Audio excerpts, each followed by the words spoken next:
Ms. Lavalle, can I do a sound check, please? Yes, I can hear you. Can you hear me? I can. Thank you. Thank you.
Welcome.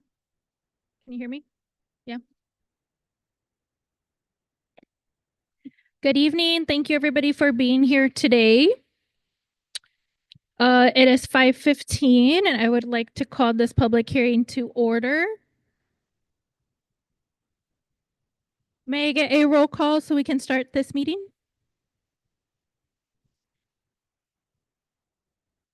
Roll call for Miss Jessica Bueno. Here. Miss Erica De La Rosa. Miss Erica Ovalle. Present. Dr. Alicia Vink. Miss Carmen Trujillo.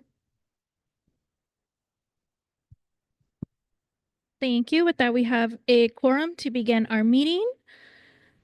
We will begin with notice of public meeting to discuss possible school closures and potential boundary changes. Notice is hereby given pursuant to ARS 15-341, 32, and 37 that a public meeting will be held on February 25th, 2025 at 5:15 in the cafeteria located at Paul Lawrence Dunbar Elementary School. The purpose of this meeting is to obtain public comment regarding the potential closure of Paul Lawrence Dunbar School and May Bartlett Hurd Elementary School, and to obtain public comment regarding potential boundary changes. The governing board is considering these actions of the following reasons: declining enrollment, financial constraints, and changing demographics within the district. At this public meeting, attending members of the governing board of the Phoenix Elementary School District will hear reasons for or against closing of the schools and the potential boundary changes.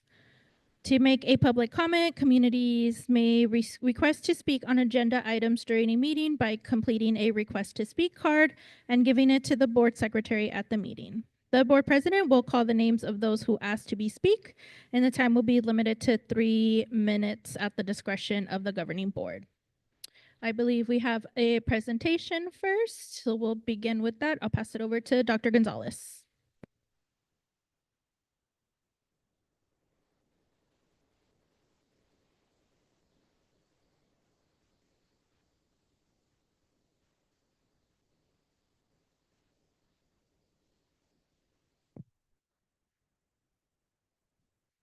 Good evening, everyone. Thank you for being here this evening. We know this is a really difficult conversation to have, but tonight what we want to do is make sure that we are providing a level set so everyone is getting the same information regarding these decisions. And to let you know that staff are capturing your comments and your ideas as you are sharing them. If you make public comment, we also keep all of the comments and are keeping a running frequently asked questions document. Our meetings and our materials are available in English and in Spanish. We have translators here who are doing simulcast for the presentations, but also for anyone in the audience who needs to have Spanish translation while we are doing the meetings. And it looks like, is everyone okay? Nobody needs translation? So the next, I have a clicker today. The purpose for why we're here tonight is to talk about the proposal to close 2 schools in our district. And these are 2 schools that are special schools in our district. They represent an historic perspective, but they are also 2 schools that, in terms of having to make a hard decision about where to close or why to close, because of the different options we're able to provide, these are the 2 schools that are being chosen. We have to balance the district budget. And as the superintendent and as the governing board, one of the primary responsibilities we have is to ensure that our district resources are such that we can pay our bills at the end of every year. We also know that in order to have a sustainable district budget, we should be carrying forward or ending each year with a balance of about $5 million annually. Carrying that forward every year ensures that we have enough money to operate our schools and provide all the services that we value as a community. Unfortunately, with a district budget of about $51 million in maintenance and operations, we should end every year with $5.1 million. If we close 2 schools and we make the cuts that we're proposing, we will be able to carry forward approximately $2 million next year. That isn't enough, so we have to have a long-term plan, and that's what we're here to talk about.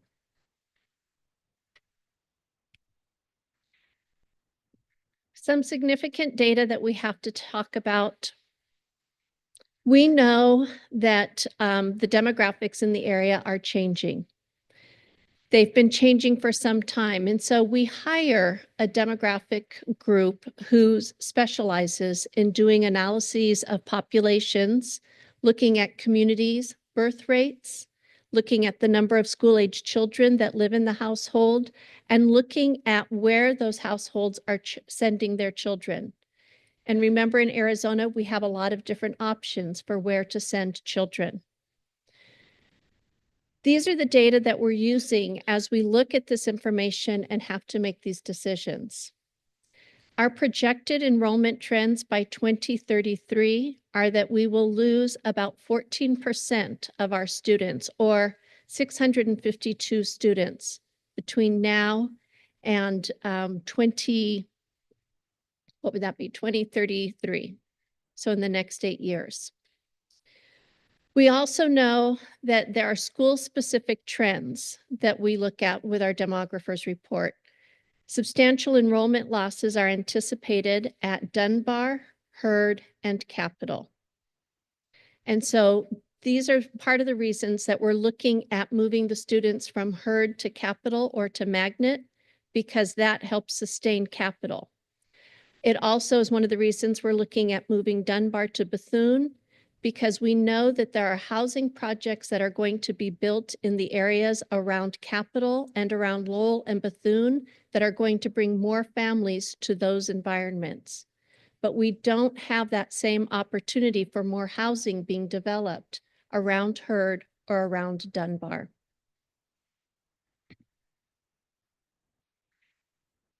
This slide shows our enrollment. And these are decisions that we have to make as a district. The impact impacts all 5,000 of our students. And so we have to look at that in relationship to what's happening at the different schools. In 2016, we had 7,000 students. By 2018, 2019, we were down to just 6,500 students, almost 6,600 students. At that time, the governing board, a different governing board, but the governing board was asked to make a vote to close 3 schools.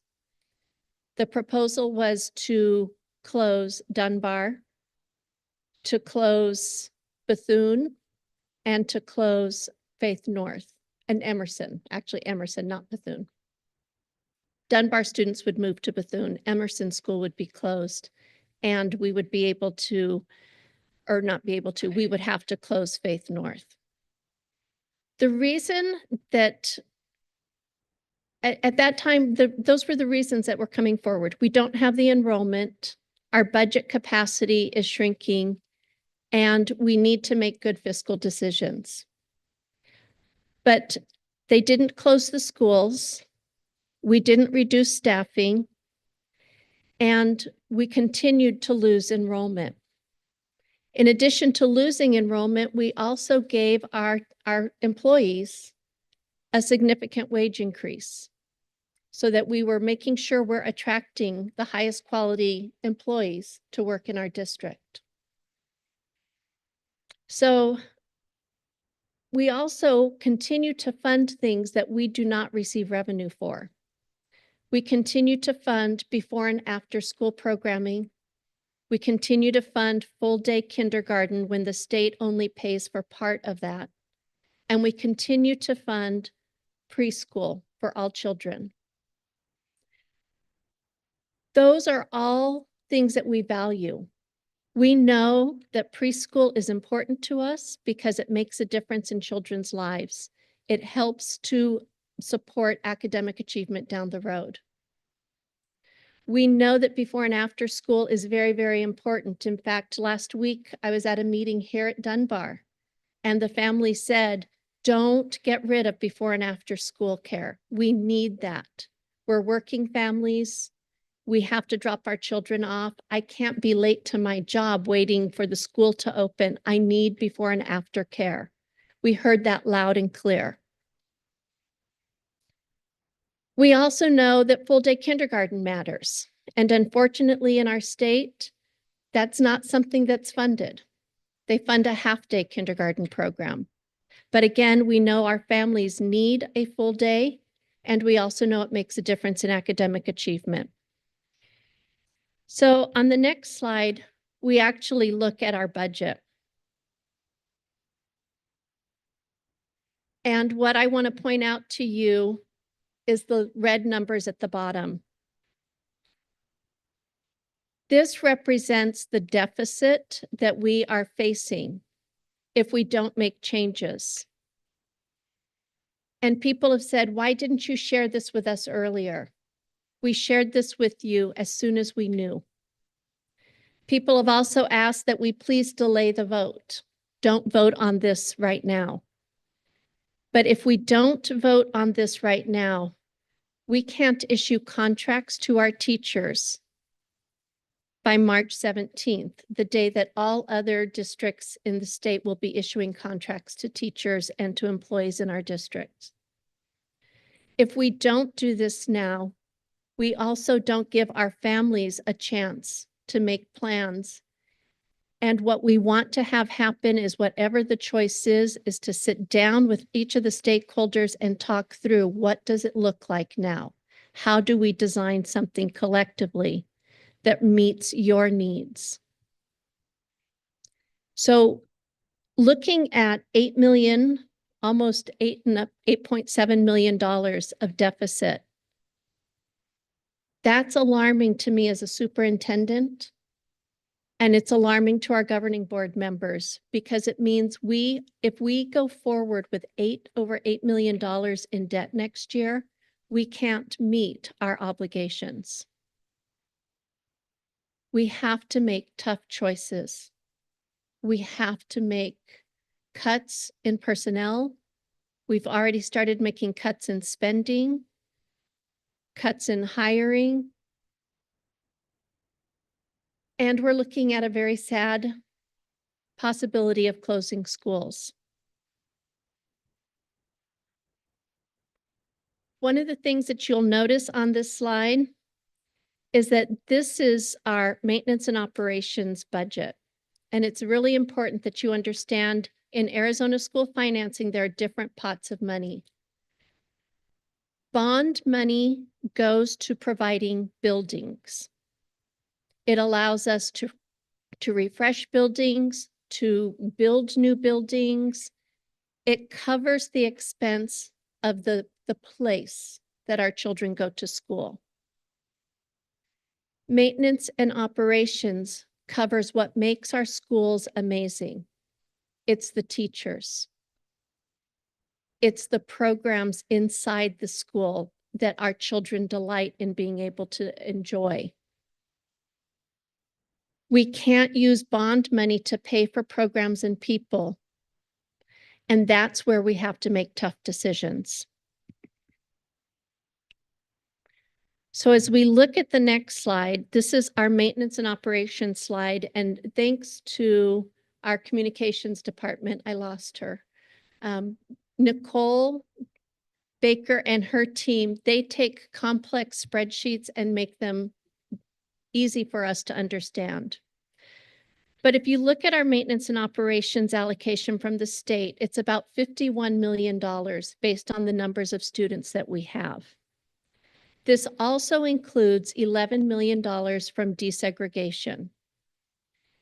Each school, and again, people have asked, show me what each school individually costs. And it's a complicated formula to show you that because schools have different allocations based on the types of students that they serve. We have a medically fragile program. It looks like we spend more money at the medically fragile school than we do at a school that doesn't have a medically fragile program. We have an EDP and an ITI program at Hurd, so it looks like we have more money being spent for that program. But on average, and it's not a huge variance, but on average, we're spending $4.1 million per school. And if you think about 14 schools, that takes us to over $56 million when we're only getting 51. The other part of this, actually, it's $57.4 million. The The $4 million includes the staffing. And this is an important thing because as we look at what the savings is, our staff follow the students. It's about people, not buildings. So when we make a cut to a school, the children still go to a school in the district and the teachers have to follow those students. The support staff that help to provide programming follow the students. So we don't save the whole $4.1 million, but we save approximately $2 million in operating costs for each of the schools. M&O, in addition to funding the programs at the school, also pays for things like plant services. That's how we maintain our grounds, our custodial crews to keep our schools clean, safety, transportation, and the office staff. All of that is part of the maintenance and operations costs that we have. Now, these are a lot of words. But to help break it down a little bit more, average daily membership is how the state allocates funds for the numbers of students that we have. And that average daily membership is based on the numbers of students who attend the schools. Full day kindergarten is only counted as a half student. Preschool doesn't get funded at all. So once we back out half of the kindergarten students that we serve and the preschool students that we serve, there's a difference of about 680 students that we're providing services for that we do not receive funding. When we look at our staffing costs and reductions, part of the reason we were able to not change staffing is because in 2019, when the board did not vote to close schools, we were met the very next year in 2020 with COVID. We had ESSER dollars then that came into us that helped sustain the staffing levels and that helped to provide the supports that we knew were really important to our families and our community. When COVID went away last year, that's where you start to see that we are overstaffed for the number of schools that are and we have too many schools for the number of students that we are serving. So part of what we have to do, and this came out when we did our Reimagine work last year with community, teachers, stakeholders, parents. The recommendation from that committee was you need to close schools. You need to design programs that attract people to the district. You need to create schools where teachers can grade band together. And by grade band, we mean that they can be with a peer that teaches the same grade levels that they do, so that we can attract high quality staff.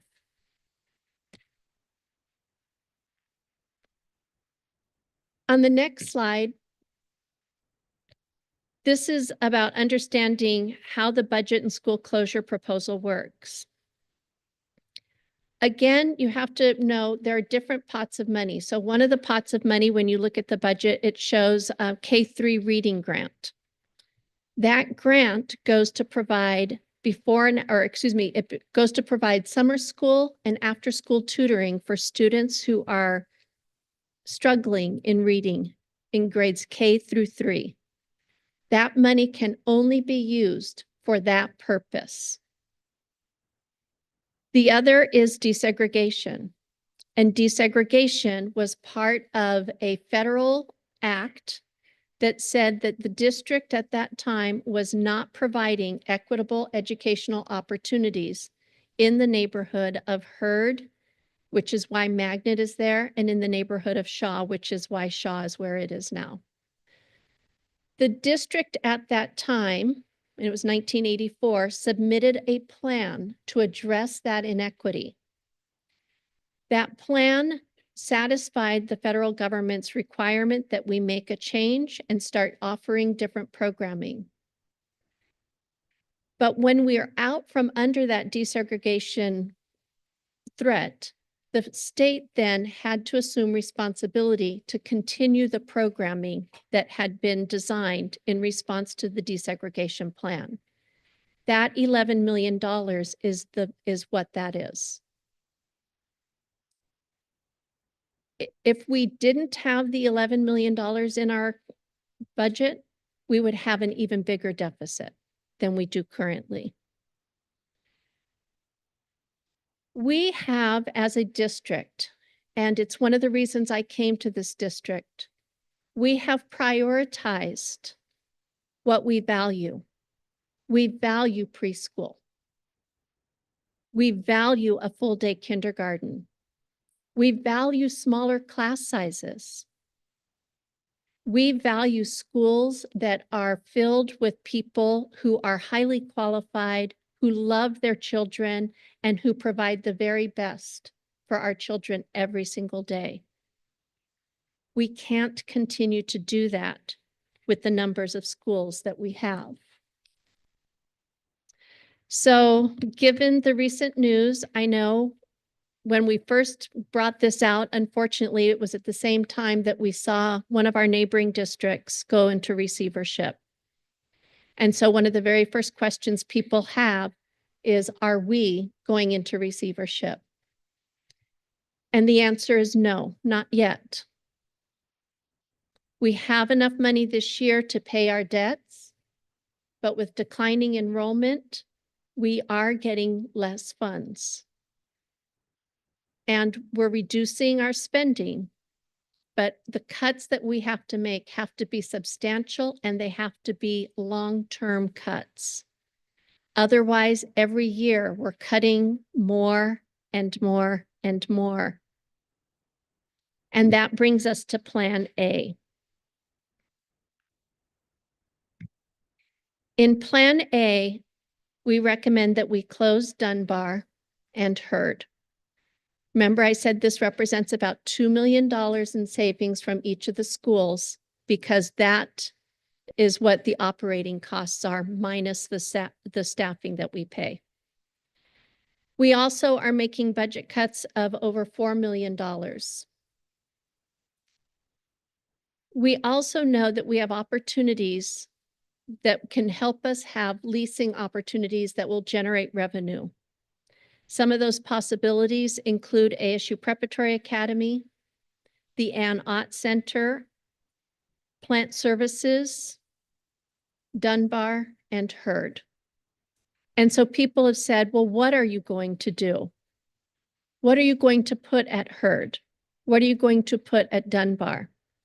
And we don't have an answer to that yet because that has to be decided with the community. But what I can promise you is that those spaces are spaces that are important in the history of our city. They have a rich legacy that should not be forgotten. There's a story to these buildings that has to be told.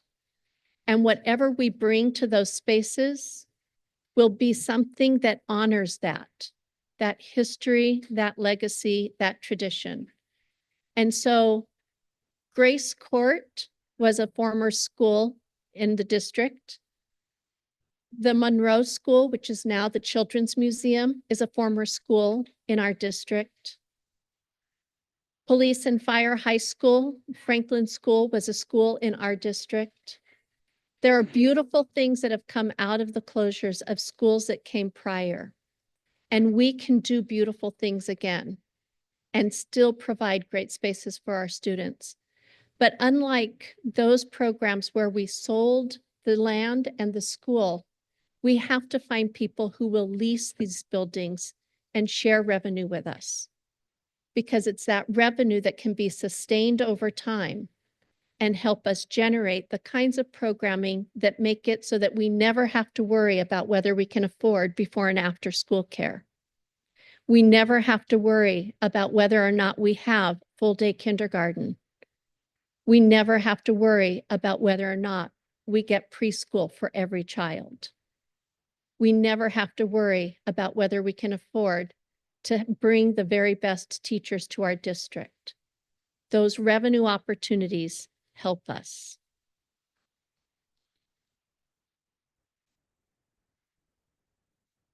So we talked a little bit about these schools, why these schools. And it's not easy. I look at you, I look at these schools, it's heartbreaking. It's not a decision we take lightly. But Dunbar's enrollment has been steadily declining. And there's, people have said, you've been trying to close Dunbar for years. We haven't been trying to close Dunbar. We've been trying to keep Dunbar open. But when we don't have enough staff, we don't have enough students, we can't provide the kind of program that kids need here. And when we made the switch for our 6th, 7th, and 8th graders to go to Magnet, our students did even better than they had been doing at Dunbar. Their attendance was better. Their retention exceeded the retention rates that we had at Dunbar previously, and their achievement exceeded.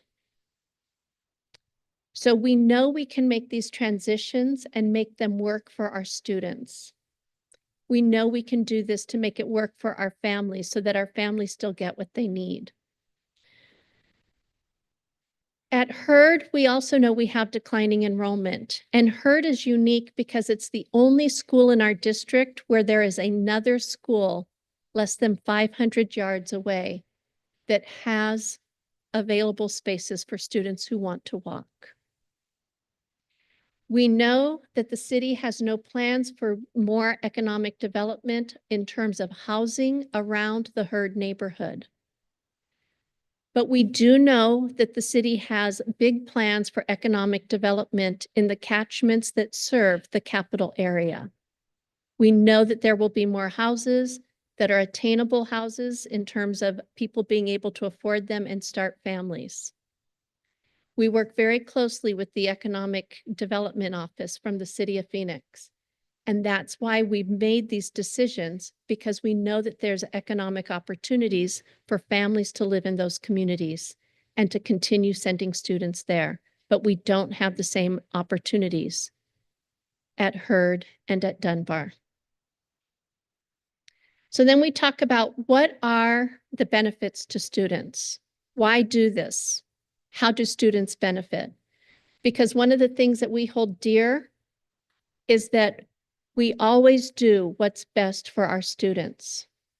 And sometimes as the adults, we have to make hard decisions. But we know that when students are in schools where we have multiple teachers at a grade level, teachers are happier. We know that when teachers are happier, students are happier. We know that by pulling people together, we design more engaging opportunities for students to learn. We get more course-taking opportunities for students in middle school so that they're prepared for high school and to be prepared for success in high school. We know when we talk to many of our students who come back, they say in elementary school, I only knew my 25 friends that were in the same class as me. And then I went to high school and I have to change classes and I have a lot of different teachers and there are a lot of people and that makes me stressed out. I don't know how to interact. Our social working team has put together an amazing guidebook to help with this transition, because we know that when we look at what these benefits look like and we take an example of the current snapshot, students will have teams of teachers collaborating with them and designing unique learning experiences that meet their specific needs. There will be more opportunities for teacher collaboration and an opportunity for interventions that it's not the teacher providing all the interventions and all the instruction, but instead they'll be able to share the load. When we look at the opportunities here you can see this. Teachers are able to come together and plan. Teachers have the opportunities to collaborate, and students get more support for their academic needs. Electives can change so that they actually are built on inspiring students from inspired student interests. When we look at the middle school, this is particularly true. Currently, many of our schools have only one teacher per subject area. So a teacher might be teaching 6th, 7th, and 8th grade math to 3 different groups of students. That's a lot to prepare daily. The same is true for social studies. Many of our teachers who teach a subject area also have to teach a social studies class because we don't have enough students to be able to have that number of teachers altogether. But when we consolidate,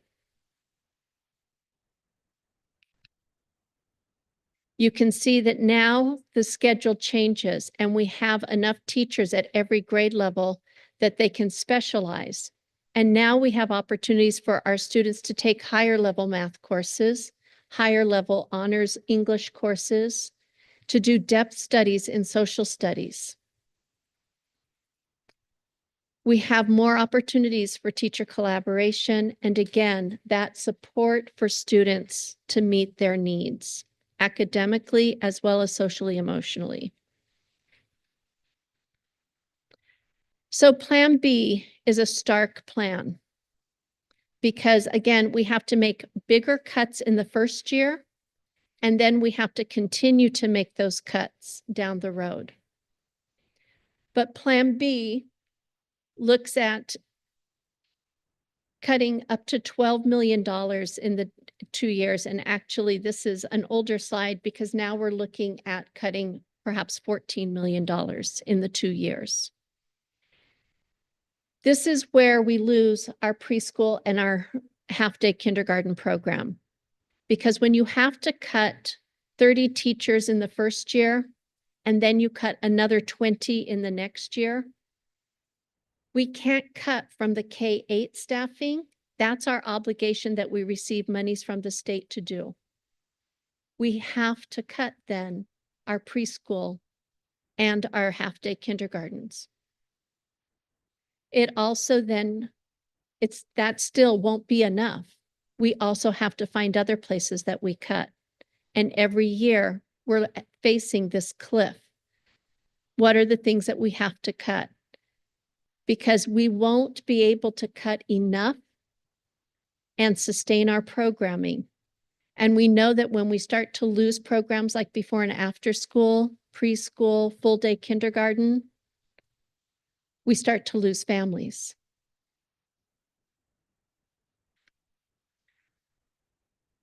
Our governing board believes strongly that we have to be focused on our student outcomes. This is a distraction that keeps us from being able to make sure that our student outcomes are at the highest levels. But it's a distraction we have to attend to.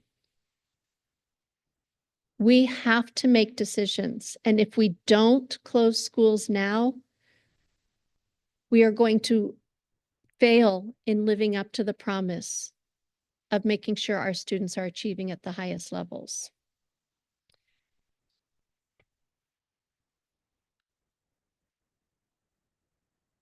We have a hard choice ahead of us, and it's not a fabricated crisis. We recognize this is not where any of us want to be, but we have to act. So we've been accumulating the frequently asked questions and responding to those. And there's a QR code where you'll be able to access the frequently asked questions. They are available in English and in Spanish.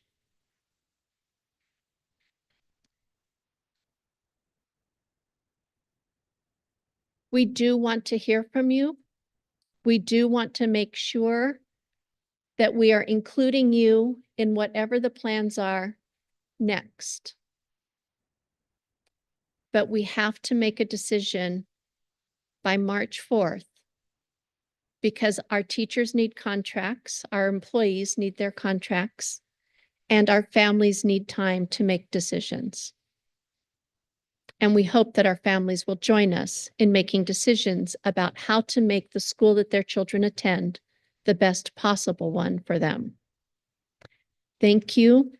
Our next meeting will be March the 4th at the governing board meeting, and that is a meeting to vote.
Thank you for the presentation, Dr. Gonzalez. We are going to begin our public comment. And I just want to acknowledge that this topic is difficult for all of us, and I'd like for us to be mindful of the way we treat and speak to one another, then that we need to work collaboratively as a team in the best interest of our students. So I will call up first in-person comment, Daniel Jurado.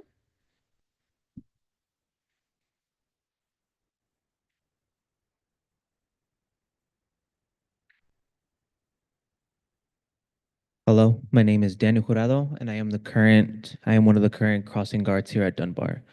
I was wondering, since based on the presentation that we had and a lot of the student enrollment is declining and the birth rate, will this tough decision be a guarantee that they will not happen further in the future? Because as of right now, a lot of it is declining of the students. Or this is just prolonging a problem where you're going to have to decide later in the years that you will have to cut more schools and cut more programs. Public comment is for you to ask the questions. We can't reciprocate, so this isn't like an open dialogue where we can have this active discussion, but we're taking the minutes, so we'll be sure to answer your questions. Okay. Thank you.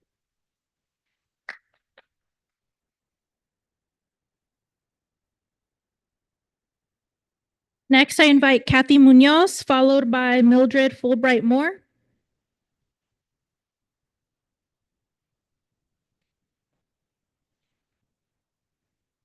Members of the board, I come to you as an educator with over 30 years of experience in elementary education and as a concerned resident living near Hurd Elementary for 30 years.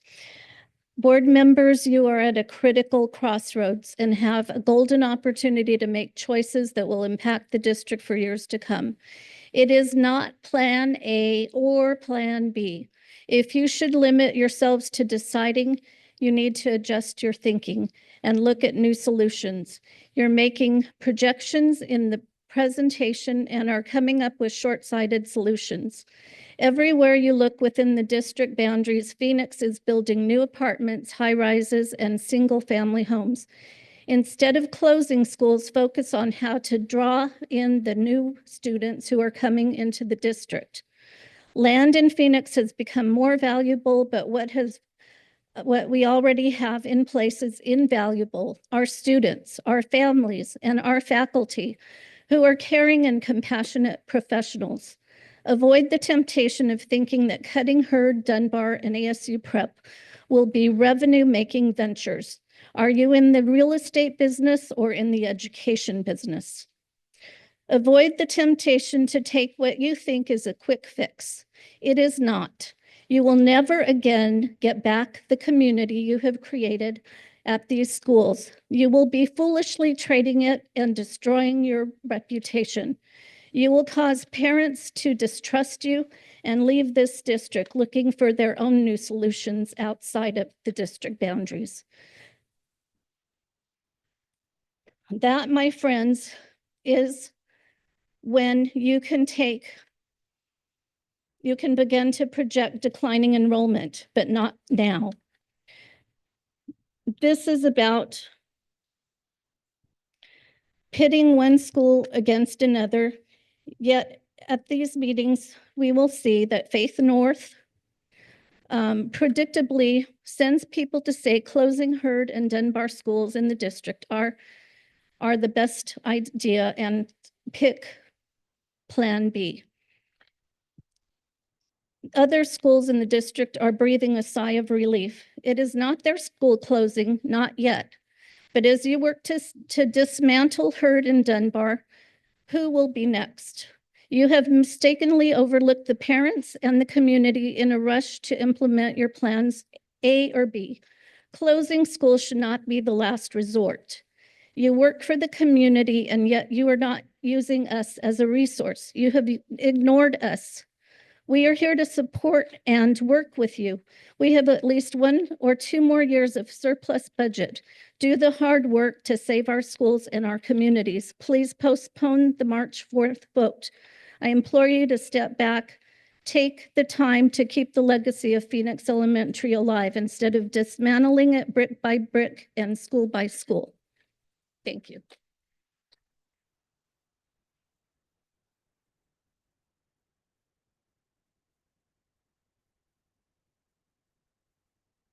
Good evening, everyone. My name is Mildred Fulbright Moore. My girlfriend and I, we are alumni of Dunbar School. We were born and raised over at Matthew Hickson Projects. I am in my little cafeteria here. And my heart really goes out to the parents and you guys, the governing board, because it's hard decisions, but our kids are our future. I was very disturbed from a conversation I had with my daughter. Kids don't cursive write anymore. I was like, huh? Like going here, you learn how to cursive write. So I was a little disturbed about that, but still.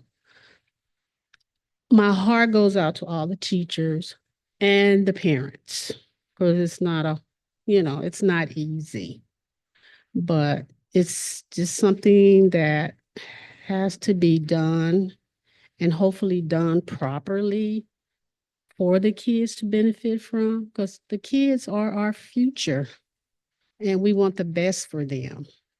But we were here tonight, but we wanted to find out what you're going to do with the building. That's some of our concern too. It's like, oh, don't tear down our little school. So it's just, that was our concern. And like I said, my heart goes out to everyone here that's in these positions. And this is my girlfriend, Carolyn. Am I next? I have you to speak next. Are you done with your time? Okay. It's my turn. Yes, it is. Good Ms. evening. Caroline My name Mills. is Carolyn Mills. My name is Carolyn Mills, and as she said that I was a student here, but my thing, I was looking at the graph and it said that in 2016, is when things start happening. In 2016, the powers that be diverted $23 million for education for this area, for schools, period. They took 5% for K to 12, 3% for charter school, and 50% for vocational schools. You said about, what was the name of the school? The school that you had people go to, what was the name? Franklin? No, thank you. Magnum School. These charter schools are not affiliated with public schools, is that correct? Well, I can't ask the question, okay. It's not associated with public schools. It's not associated with you guys. It's not, they have their own board. And I was wondering why you allow them to build so many charter schools around here, not attend meetings to see where the money going, because if it started at 2016, the slush fund that they had to go to hold, why weren't you informed and why didn't you do anything about it? So I would like those questions answered. Thank you.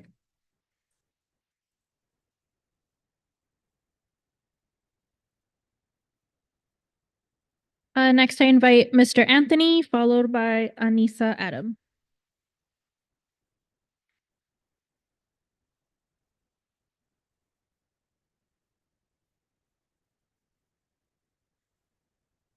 Hello, good evening, everybody. I'm a bit of a gabber, but I did prepare an email because I didn't know if my family schedule would allow me to be here. And then I thought, no, I'm here. Let me just come up here and chat. But for the sake of time, I'm going to stick to the email. But my message is, sincere and from the heart. But my name is Mr. Anthony. I'm the current principal at Kenilworth School. And this is my 10th consecutive year as principal at Kenilworth. However, this is the second school I've had the opportunity to be the principal of. My first principal opportunity was at Hurd School. Miss Magana was a teacher back then, and now she's the current principal, Magana, at Hurd School. She spent time as a principal intern during my time as the principal, and together we created the image of the shield and that heartfelt message to the community to be heard. Leaving that Hurd community, my first principal role was very emotional for me. I said no the first time, please don't do it. And then change came, and I said, okay, I also left the community I'd never planned on leaving.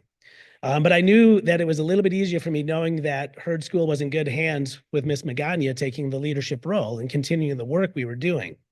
The transition to Kenilworth was a challenge as I became the 5th principal in a 2-year window.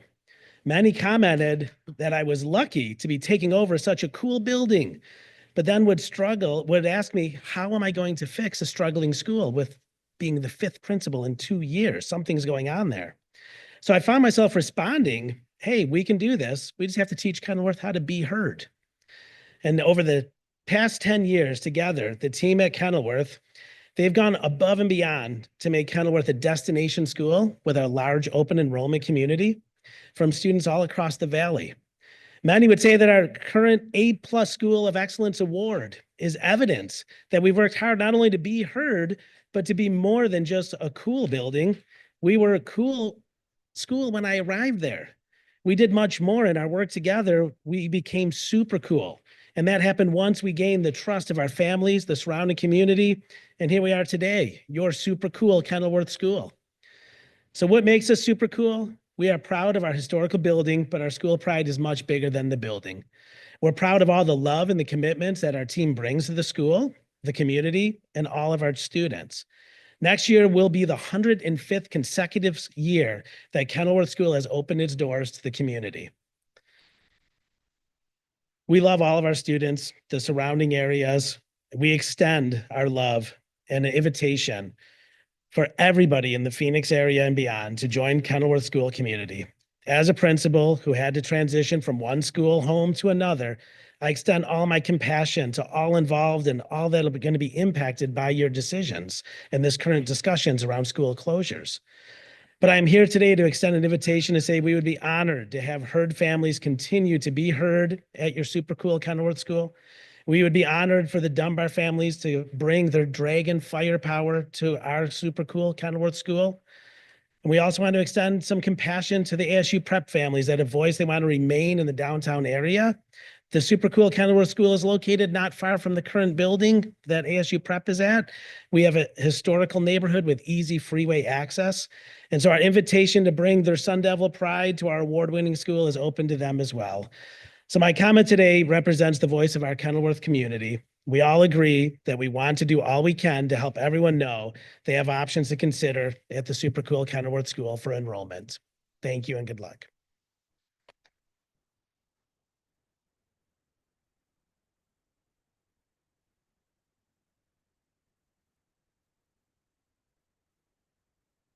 Is Anissa Adam here?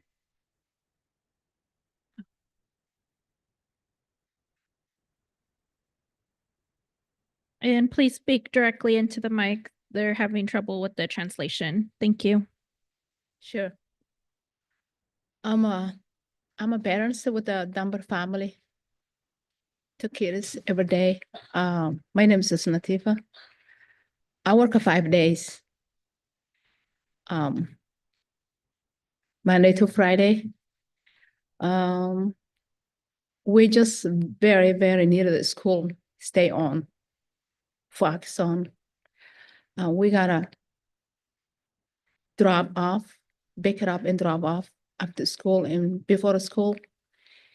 And then I think she wrote it down. She said, where are we gonna go? Well, we don't know where we're gonna go or with the school we're gonna choose. Well, we don't know what it's gonna be. You know, we'll be in all days, all the time we are at this school. We've never been at the school yet. And we are 3 minutes away from here. And I work a 40 or 45 minutes near the Scottsdale. So our parents is too hard. So it was like, we're shocked. Since we heard school down or what's going on, and we don't know what's going on. Since we heard the last week, it's so sadly, the whole district is shut down one by one, once by year. We don't know. We don't know what's going on. We don't need that. Absolutely. Definitely, I'm disappointed. It's no point that school shut down. Be honest. We needed the school kids learning, develop, keep going on. There was no backup. Looking for the dollar or whatever goes. We don't know because we hope we can afford it. So we can pay the school and keep together the school and kids and parents and teachers, everything. But we can't. What I'm saying, I mean, just say the short time, we just continue to school on. And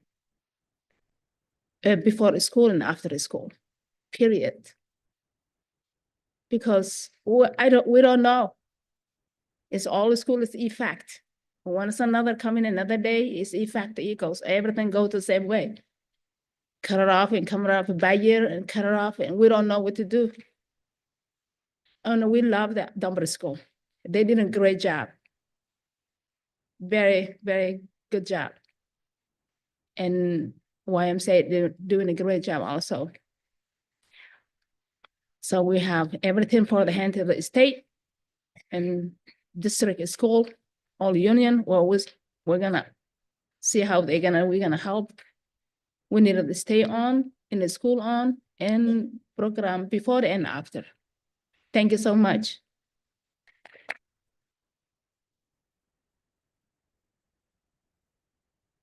Next, I invite Hannah, starts with the B, I can't read your last name, and then followed by Leilani Luna.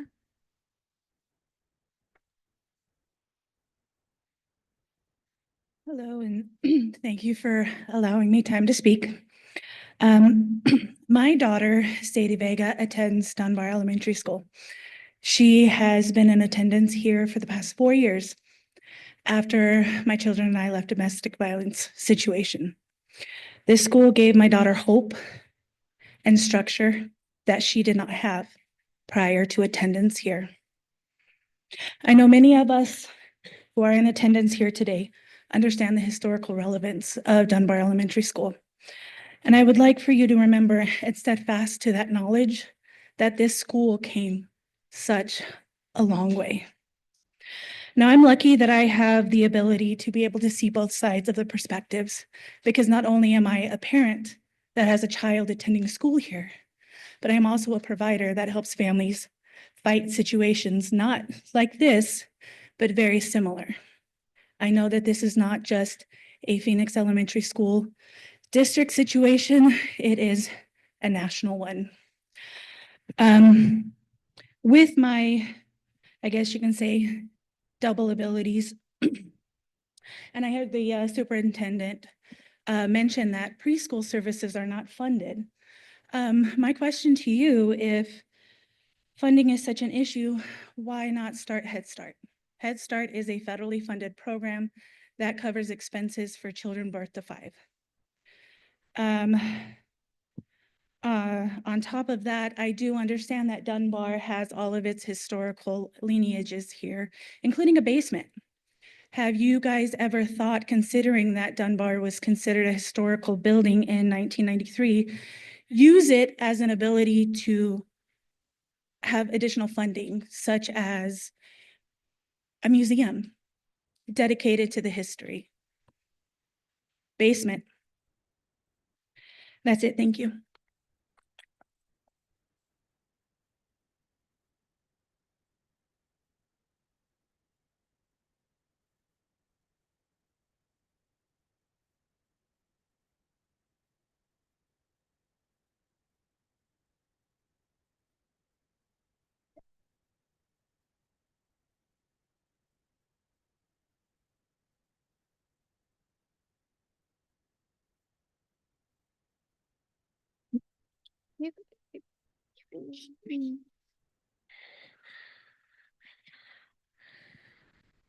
My name is Leilani. The reason I do not want my school to close is because I love how the teachers who are at my school teach me and how they loved me when I was in the hospital, really sick.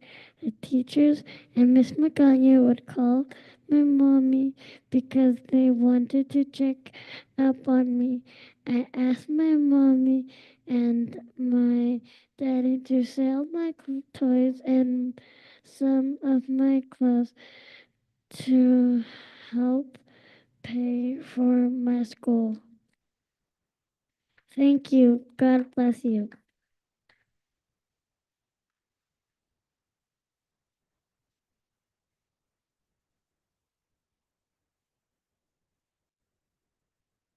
Thank you. Next, I have Mariana Flores, followed by Evelyn.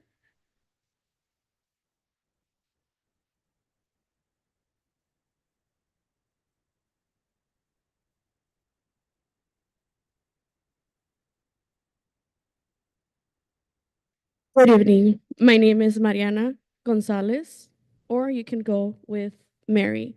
I'm here to advocate for my children, for students, for parents, and for the Dunbar teachers. Closing the school is not an option for me. I am a single parent, and trust me, change does not faze me. School transportation will not be an option for me. I will not risk my children. Although workforce is beneficial for adults, why would you invest money on teaching adults that should have been taught early on? Whether you have the skill or not, every employer will always show you their protocol. I recently transferred my 2 school kids to Dunbar last year, October of 2024, and they had a tremendous increase in reading. Sorry, I'm emotional. As a daughter of immigrant parents who were both Spanish speaking, a small school helped me develop my skills. And trust me, I can differentiate between a teacher that teaches through the years than a teacher that genuinely cares to make an impact And these Dunbar teachers are teaching to make a difference in our children that are our future.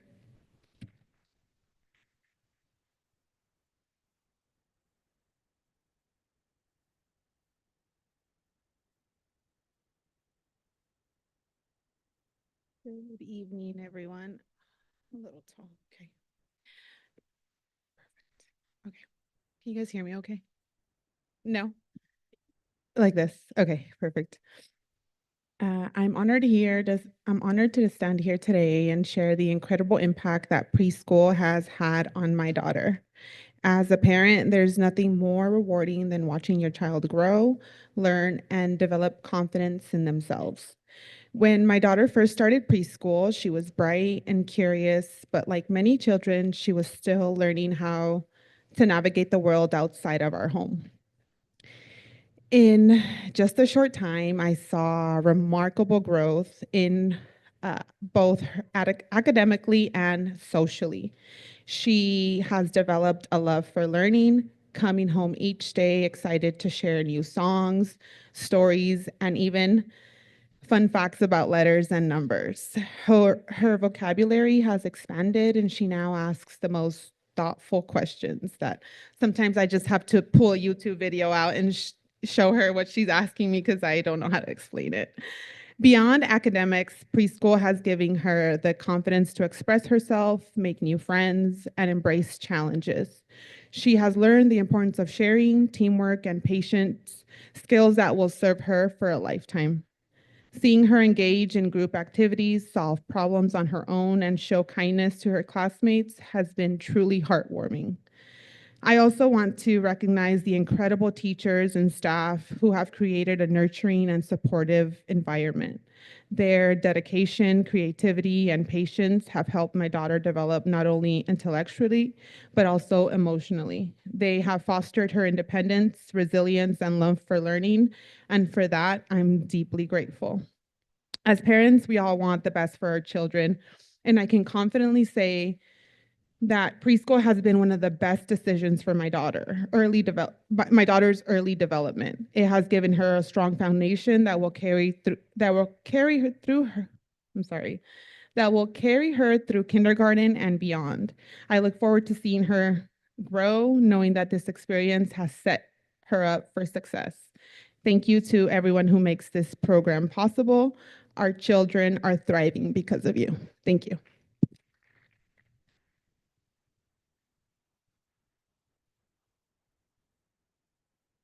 Next, I have Raquel Mamani and followed by Angelica Luna.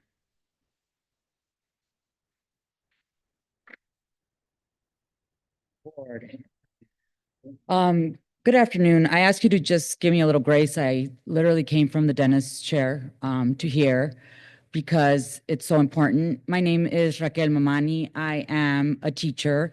I'm a reading specialist at a middle school. I'm a mom of twins that attend a public high school, and I am a public school advocate. And I come to you once again as a storyteller.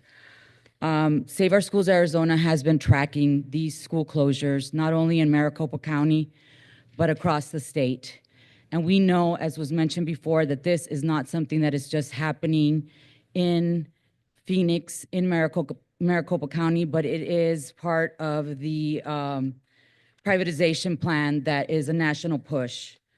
So I come to you really to say, I know how hard you all have worked. You are volunteers. I know you have the best interest of the students and the community at heart. But unfortunately, the work to really inform the parents and the community has been difficult. So a lot of people have not been able to be part of the process. They have not gotten the information. And we know that there are many, many studies that show that closing schools destroy communities. Should be used as a very final option, almost a nuclear option. There are other districts in and around Phoenix that have gone through the same thing, and there are other plans besides A and B. I also want to ask the question, you all talked about The superintendent mentioned that closing each school approximately saves about $2 million per school. I was wondering if you knew that Phoenix Elementary School District has lost $2,279,000 this year in ESA vouchers alone. This is not something that is going to stop this year. What it's going to continue. Of that 2,279,000, 1,819,000 is from students that never attended a public school to begin with. You all talk about all of these great schools that have said, we will take you in. You know, we saw at Capitol so many welcoming messages for the students, but we don't know where these families will go once these schools close. You cannot reopen these communities once you close them down. The other thing is we talk about, when we talk about student-focused outcomes and, it's almost a flawed model that is being used. Yes, student-focused outcomes are important, but they are trying to defund, discredit, and the last part is dismantle. You are all playing right into the privatizers' hands. We don't know for sure what's going to happen to these buildings. There's no guarantees that they're not going to be sold to private schools or charter schools or even leased, whatever happens there. But those private schools don't have to accept these children. Neither do the charter schools. So there's no guarantee that these folks will have a welcoming place. This should be, other districts that have done these closures have taken 6 to 8 months. Some of these families found out at the end of January that these closures were imminent, and you're trying to close or make a decision by March 5th. I implore you, I demand that you all take some more time to take very careful and use your community to come up with A to Z plans, not just A and B.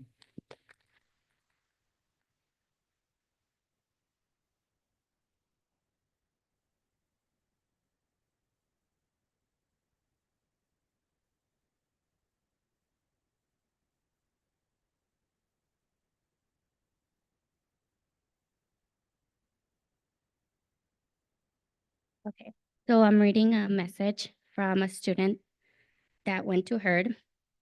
I was a student from first grade all the way to 8th grade. My time at this school has filled me with memories and has made me into the man I am. Over the years, there has been teachers who have stuck with me. My first and second grade teacher, Miss Copley. My third grade teacher, Miss Daniels. My fourth grade teacher, Miss sorry, I'm butchering names, Giphart. My fifth grade teacher, Miss Bruman, and my 7th through 8th grade teachers, Miss Torres and Mr. Gaddy. All these teachers I still think of as I still use what they have taught me to this day. As for my friends that I have made at the school, I am still with them as it created a strong bond between us. Don't take that away from the kids. My overall experience was great, and I wouldn't trade that for the whole world. Sincerely, Joanne Delgado, who is an ASU student at this moment.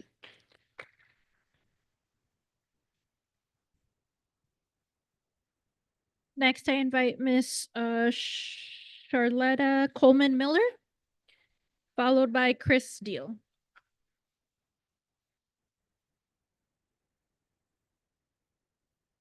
Good evening. It's Charlesetta Coleman Miller. Thank you. Sorry. I want to thank you for the presentation, but I only heard of Plan A. B sound like Plan A to me. Okay. But my question is, why is the state, or has anybody considered challenging the state for the half-day kindergarten program? This is a new day. This is 2025. It was half day when I went to kindergarten here. I'm sorry, can you use the mic, please? You understand The translators what I'm saying? can't hear you. So that needs to be challenged with the state. The half day is no longer acceptable. So, we need to be calling the state or somebody, I don't know, but somebody need to be checking in on that. The second thing I wanted to say was The other lady brought it up, Head Start. There's no Head Start program at Dunbar. There should be. Okay, there should be. You may have room for 2 or 3 classrooms here of Head Start kids. They get a lot of funding. The third thing, and you're surrounded, the Head Start delegate is right across the street, across Buckeye, of Phoenix Urban League. Then you have Booker T that would love to have a classroom over here. And that's Booker T spokesperson back there, Robert Almost. The other thing I wanted to ask about, where is the Arizona lottery money going? I thought that was part of, some of that went to education. So why are we letting the state not fund these schools like they should be? I mean, because people play the lottery. I do. I spend a lot of money in the lottery. So I'm just saying, come on. Some of that money should be coming here. So those are my gripes. But I think I'm with the rest of them that this is too soon. This cannot happen in May, June of 2025. It's too soon. We have some other options, I'm sure, out here.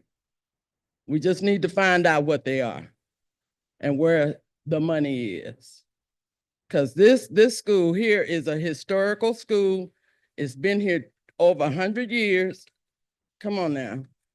We can't lose, like the lady said, when you close this school, you will close this whole community. It's simple. You lose it. Thank you.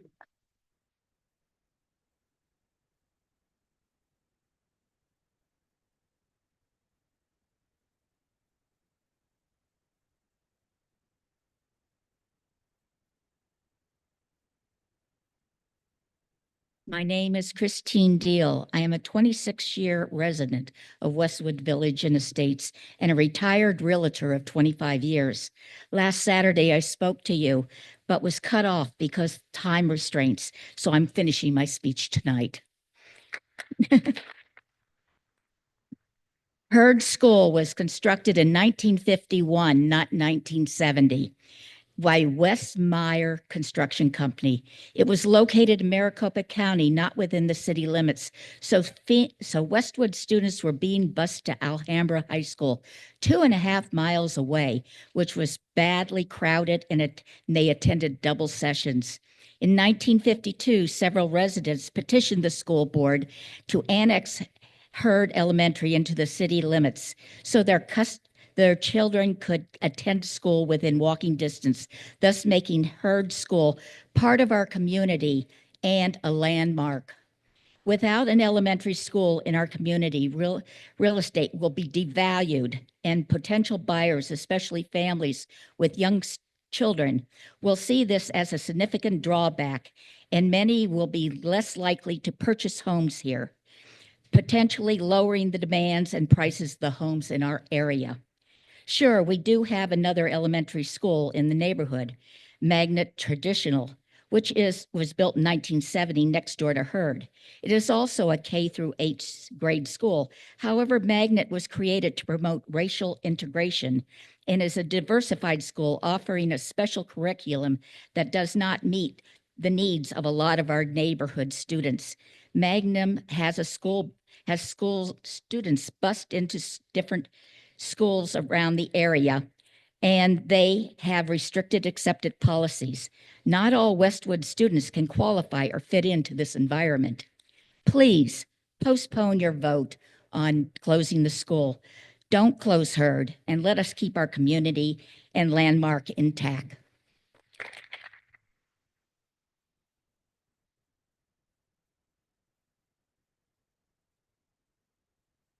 Next, I invite Allison Golick, followed by Felicitas Padran. Hi, me again. I'm reaching out again as a mother of a Faith North child and a resident of a Phoenix Elementary one in the herd boundary. I do live in the herd boundary, and the president of Westwood. I carry many hats. For several weeks, we've been working hard to bring attention to this crisis at Herd and Dunbar. We've passed out flyers to our neighbors who had zero clue that this was happening. And we've even went to the mobile home parks around Herd where many of the students attend, and their parents had no clue either. Our concerns have been largely overlooked by the district and community leaders, and we have been ignored and told by Laura Pastor that it's not in her jurisdiction to deal with school closings. This process seems unusually rushed compared to other districts, and I encourage all of you to look at how these matters are typically handled in other school districts, because this is not it. It feels that these decisions have already been made with little room for community input, and the ink and the stamp have already been done. While plans for Dunbar remain unclear, many of us are worried what's in store for Herd. And we would, especially since our bond money was dedicated to these schools, and we would have gladly provided additional support if asked. If you would have asked for an override, if you would have asked for anything, we would have done it. That's how Westwood works. We've even been consulted with professional CPAs to understand this complex budget proposal, and frankly, they even think it doesn't add up.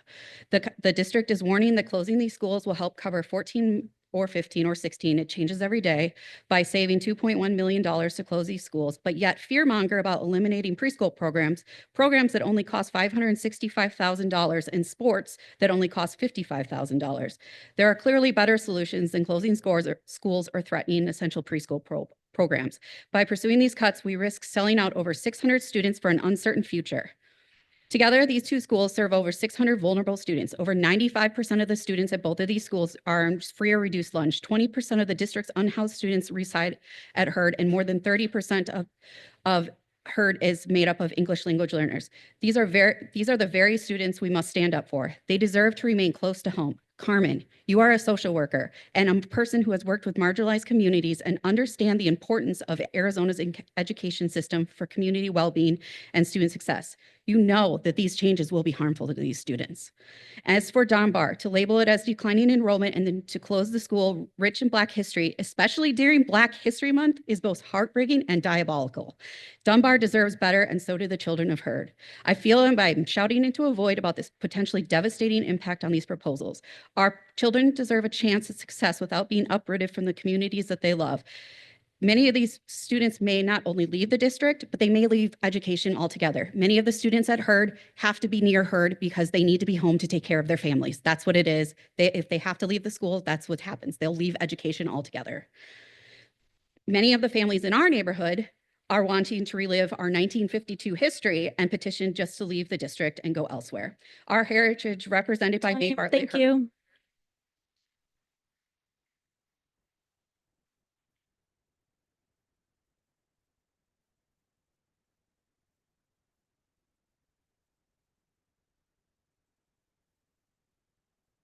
Hello, today I want to tell you guys that today has been a hard day for me, seeing our parents and the way that they have been looking at the schools closing, that this is an injustice to them and to our children. And when I say our children, I don't only mean my children, I mean everybody's children, that you guys should be thinking about. You have heard them themselves tell you that they don't want their school closing, but then again, I ask myself, are you really listening to them? Are you really listening to us as parents too? I also want to say that the superintendent just told us that the committee is going to decide what happens to the spaces, okay, what happens to the school and the spaces there.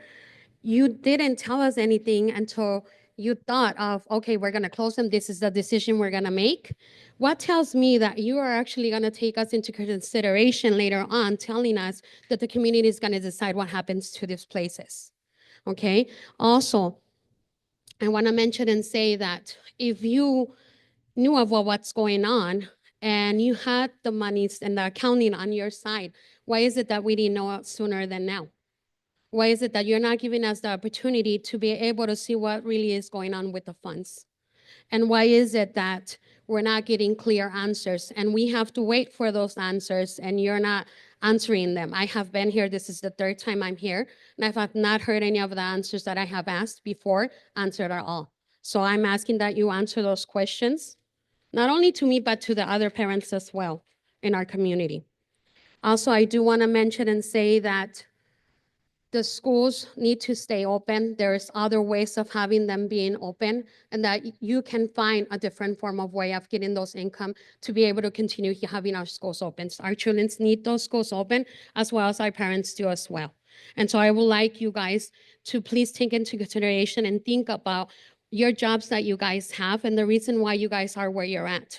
Okay, so what you guys promised and what you guys said to be elected to where you're at now, I would like for you guys to think about those things and think about all those students that you're doing injustice to and our families that you're doing that injustice to. Thank you.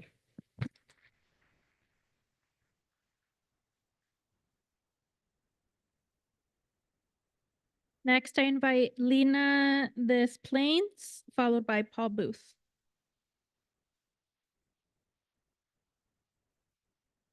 Good evening. I empathize with everybody here tonight. And at first, I wasn't going to come up, but I think the presentation in particular and some of the subsequent comments, this is not the first time that Dunbar has attempted to have been closed. In 2019, it was voted to not proceed with that plan. And now as we stand here in 2025, there were gaps, particularly in the presentation, that I noticed discussing what failed efforts had been made between 2019 and now, aside from a declining birth rate or a declining enrollment rate. The presentation was an ultimatum, not a plan. And I think it's unfortunate that the ESA deadline is March 1st, and you're talking about voting on this on March 4th to close the school in the fall. At this point, if you make that decision, you've taken away people's options. This doesn't feel like a plan. It feels like an ultimatum. Either you allow us to close these schools or you lose all these programs for an area in which the school is not yet running at a deficit. There was just a lot of gaps, like I said, within the presentation in regards to failed efforts that have been made by the community for both Heard and Dunbar, as well as what the plan would be in order to support the influx of new students at these new schools. And there was a lot of conversation about the development of those areas. So what is the long-term plan to continue to support a growing student population at those schools? And how are we going to prevent ending up in a situation where there's overpopulation at those schools? Because you won't be able to come back and reopen these schools as a supplement to those. And there was there just was a lot of missing information, and it feels as though this information is being presented again, just very late in the process, and it doesn't really allow parents or the community to properly prepare for any of the proposed solutions that are on the table. An ultimatum is not a plan, and it is not a solution. It's an ultimatum. Thank you.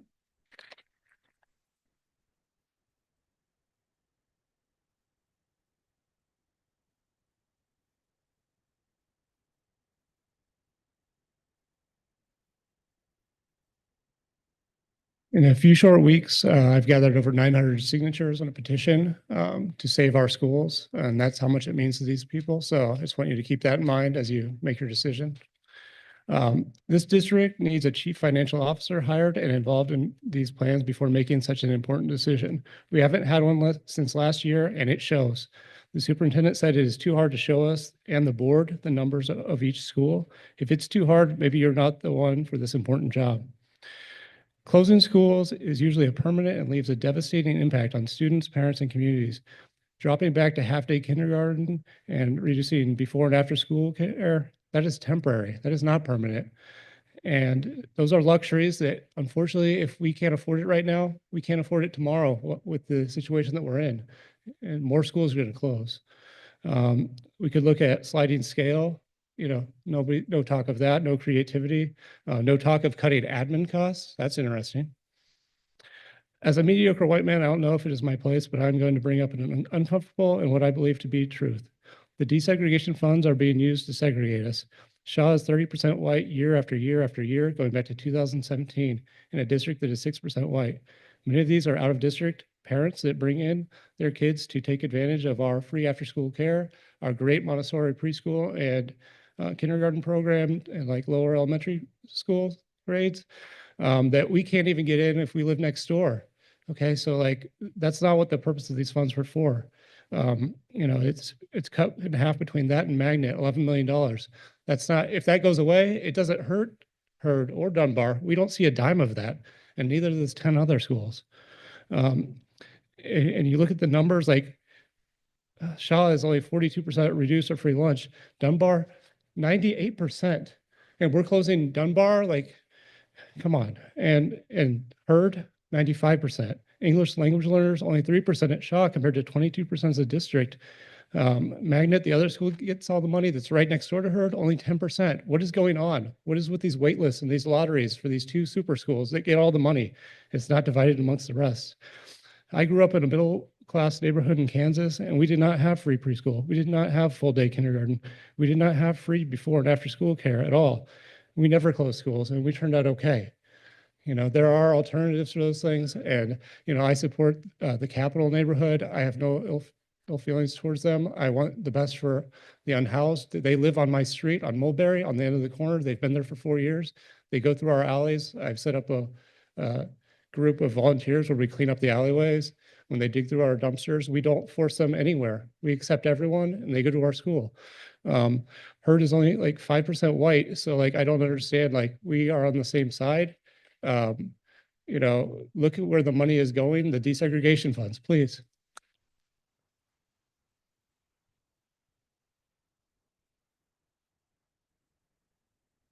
I invite Nancy Zuniga, followed by Carrie Sampson.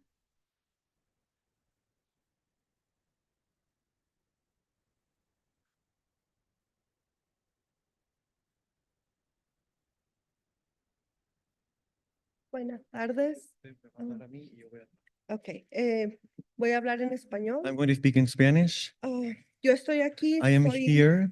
madre de familia I am the mother in a family. de la escuela Hurd. And our children go to Desde Hurd. que Miss Anthony era When Miss Anthony was the principal, mi hijo mayor tiene 24 my años oldest son is y 24 él years old, se promovió de Hurd. and he was promoted from Hurd to high Mi school. hija de 18 años, My 18-year-old ahorita daughter está estudiando para is higienista. currently in school to become an engineer. Higienista, A dentista. hygienist, I'm Ajá, sorry. hygienist. Ella tiene 19 años. She is y todas 19 sus years amigas old, and all of her friends han have estudiado para studied and asistentes dentales, have para, gone on to become asistentes dental médicos. assistants, medical assistants.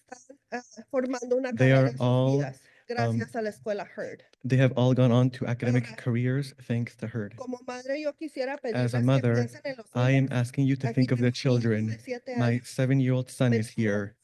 It took me a year to enroll him in school. para mis It took Ms. Magaña and the social workers a lot, the teachers, que el niño a se year quedarse en la for escuela. my kid Autista. to start school. He is autistic.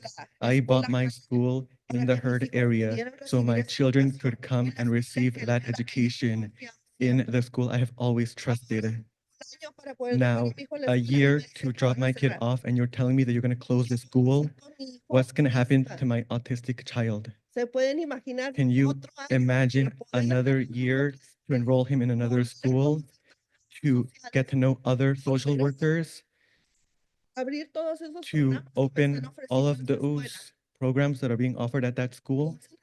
Niños, Think por of favor, our children, think in our children, y en please, nuestras familias, porque and our nosotros families, tenemos raíces. because we have Nuestras raíces roots. están ahí, Our roots are here. están en la escuela Hurd. They're at Hurd School. 20 años en esa 20 escuela no years es at that poquito school tiempo. is not Y yo voy a little continuar, time. y quisiera que mis hijos We will continuaran continue, graduándose and de I esa would escuela like porque es for la my children to escuela continue que yo graduating from that que yo school confío because it's the school y that que I mis hijos believe yo he in visto que and han where I hecho have seen sí my children por estar ahí. succeed in because they belong at De that la ayuda, school.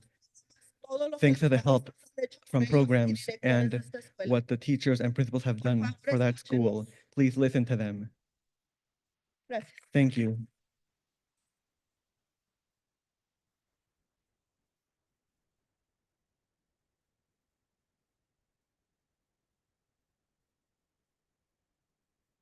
Hi, I am speaking as a mother of a child enrolled in this district and as an education researcher. As someone who's studied school boards, districts, and educational equity for more than a decade, I recognize that your job as an elected official and your position as a superintendent are extremely challenging. And I understand that this decision about whether to close 2 schools is difficult. I also know that as a public school district, what distinguishes Phoenix Elementary from their neighboring charters or private schools is that communities should have a deliberate and meaningful influence on the district decisions, especially those decisions that will heavily impact families, teachers, and classified staff. The research is pretty clear. School closures don't often save much money, they don't improve student outcomes, and they don't increase enrollment. My comments at a previous meeting highlighted my experience at a Reimagine session in November, which didn't mention these potential closures at all. I also offered alternative ideas such as transitioning Dunbar into a Montessori school like Shaw, which has a long waiting list of families eager to enroll their children, or maybe charging those who can afford it for the district's high quality preschool programs. There are likely other alternatives, but without a genuine community-centered conversation to invite feedback and ideas, we are left with only 2 options: either close schools or lose significant amount of resources. Sadly, these limited choices have pitted families against each other. Perhaps even more concerning is the lack of transparency and community deliberation, which will likely damage the trust the community has in this district. You're probably being told that closing schools is the courageous thing to do. However, what's even more courageous is opening up this decision and leveraging your local community to consider other possibilities. Doing so can develop and build deep and meaningful public trust, a key ingredient for families choosing Phoenix Elementary in our hyper-competitive school choice environment where families have many options. 3 data points that would help make this process be more transparent include an independent financial audit, more detailed enrollment numbers with demographics and trends by school for the entire district, including preschools and out-of-district enrollment, and specific policies around the uses of school desegregation money in this district, and perhaps revisiting the plan that was built in 1984. Finally, I urge you to either vote no or delay the vote until the process of closures becomes more transparent and community-centered. These school closures will not stop here at Phoenix Elementary. With the expansion of vouchers, charters, and the decrease in school funding, similar closure attempts are happening throughout the Valley and throughout the country. By choosing to have a transparent, community-centered process, you could become a model for other districts. Thank you.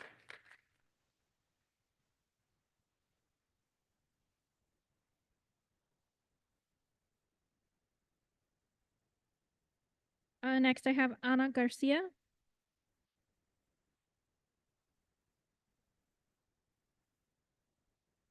Good evening. I was really hesitant to talk because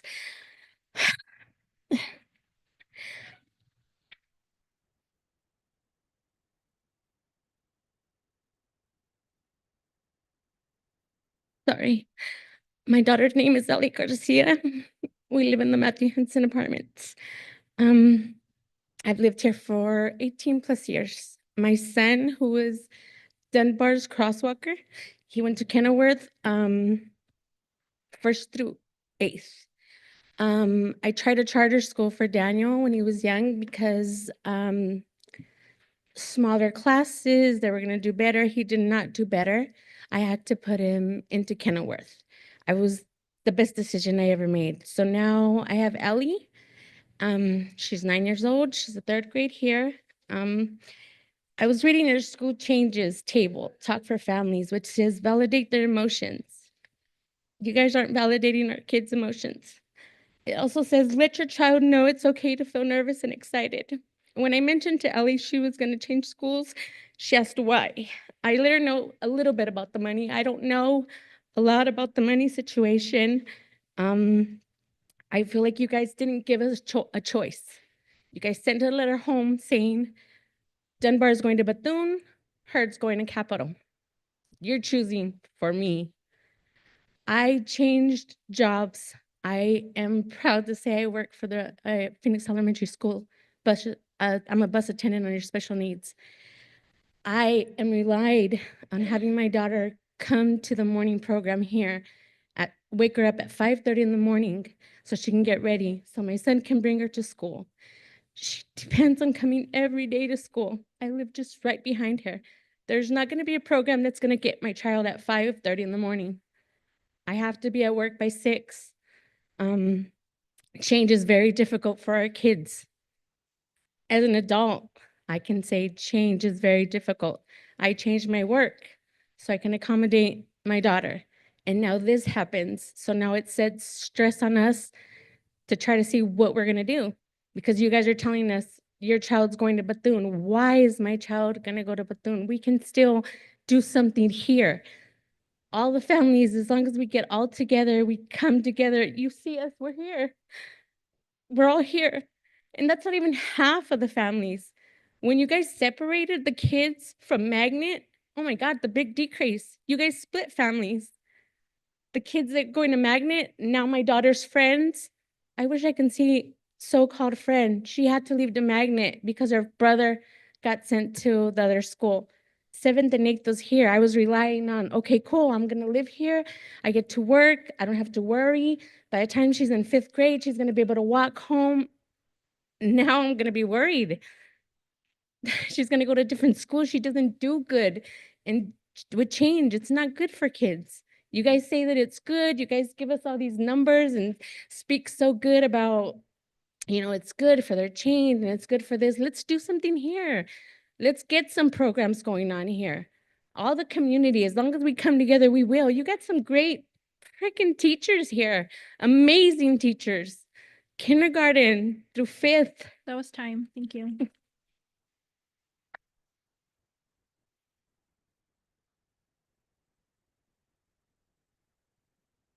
I invite Elizabeth Davidson, followed by Betsy Fowler. Hi, sorry, I sent something in earlier, but I'd prefer to speak here. So first of all, let me say I am opposed to the closure of Hurd Elementary. And closing Hurd makes no sense to the public.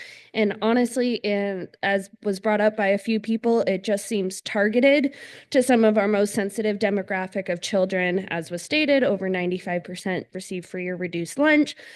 More than 30% are English language learners.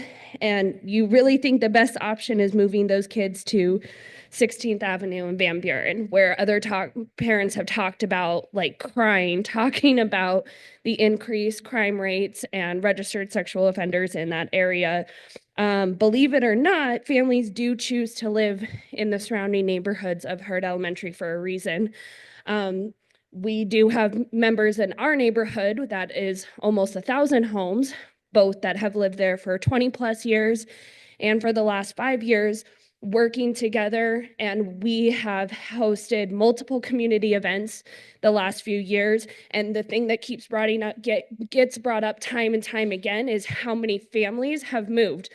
I bought a house a few years ago because interest rates are low. The families do care. They took advantage of those opportunities while they could.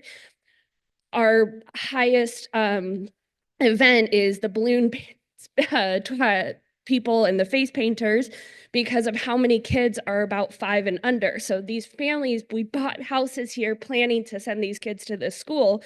So to show a couple pictures of for sale signs, which in a neighborhood of 1,000 houses in just one neighborhood, and to say that families aren't moving here, like where are those numbers? Where are those facts? Because the people that have lived there for decades will tell you otherwise. We have had a huge increase in new families moving in.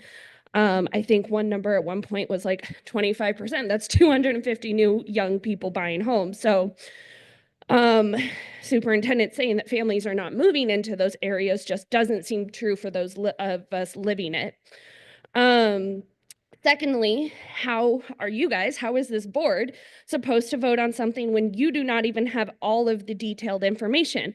I have heard board members ask for budget numbers and transparency, and sure, we got some numbers tonight, but you said you offered those to us as soon as you had it, but you had those numbers, that the 2 million, the 12 million weeks ago. So those numbers had to have come from somewhere. They had to have been presented somewhere. To say that tonight was the earliest that we could get some things that still don't make sense is not clear. I second what someone else said about we need plans A to Z. We need a lot more than just these two options that are being pushed quickly. Even the numbers posted on the district website in no way show how and why it's important to close Hurd. And again, magnet is not an option for everyone, so that is not fair. We are talking about safety of almost 450 kids. Time. Thank you.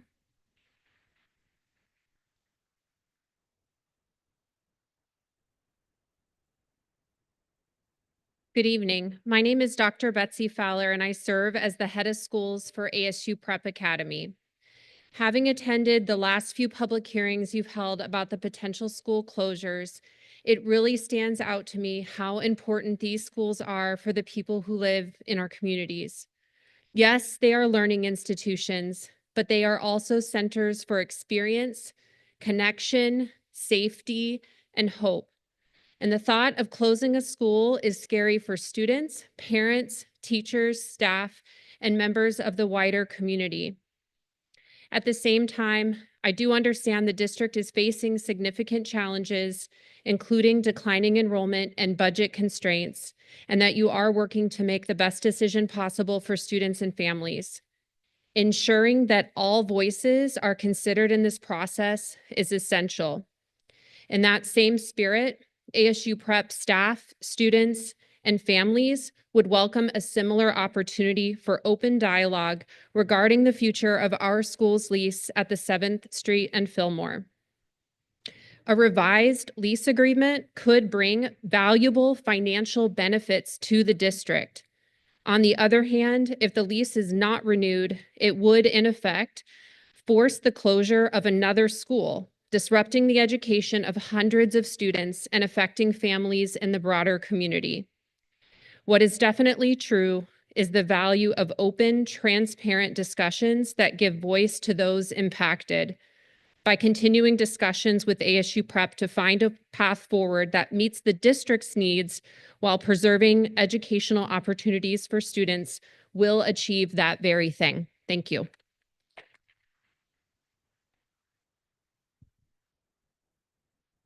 Last in-person comment is Zanaya Armstrong.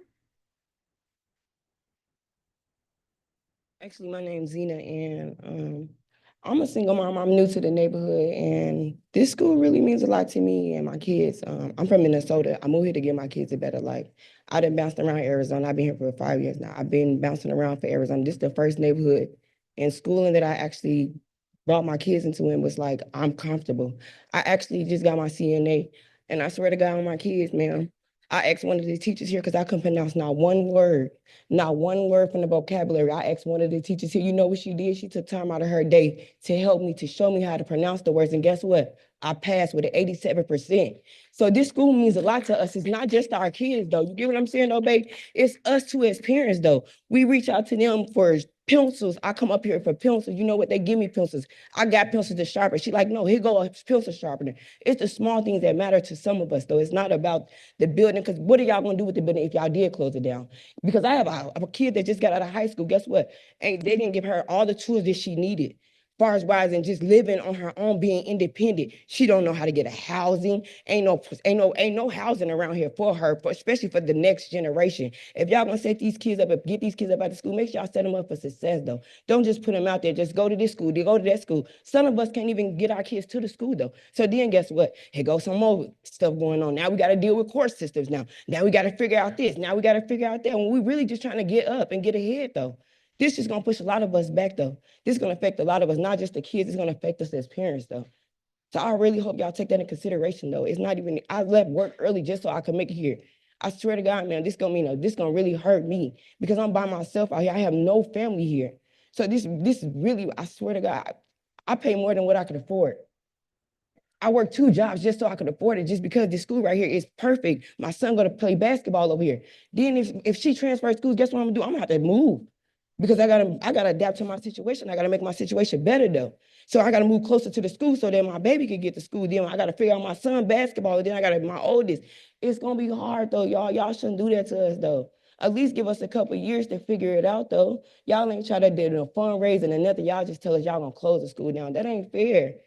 I don't think we deserve that as a community though. What are y'all gonna do with the building? Is it gonna be something for housing? Is it gonna do something? Is it gonna be something positive as far as in our community? Y'all don't even send our kids on field trips and none of that. So it shouldn't even matter if the school open. Y'all, it ain't like they putting money into the school though.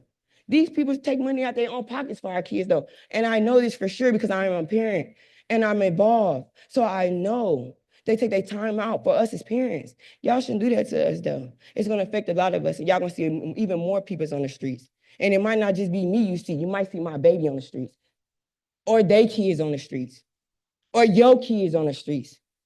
So y'all gotta think about that though. Have a good day, y'all.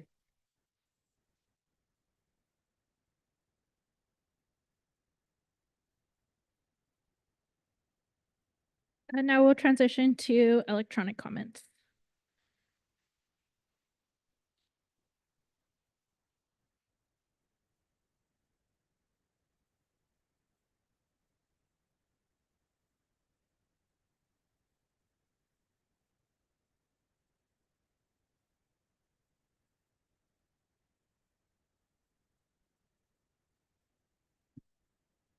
Our first comment is from Anaí de Santiago. Hello, my name is Anaí de Santiago, and this is my 12th year working in the district. Throughout my teaching career, I have learned that it truly takes a village to support students in their learning journey. When we teach our students, we teach to the whole child, addressing their social, emotional, physical, and creative development.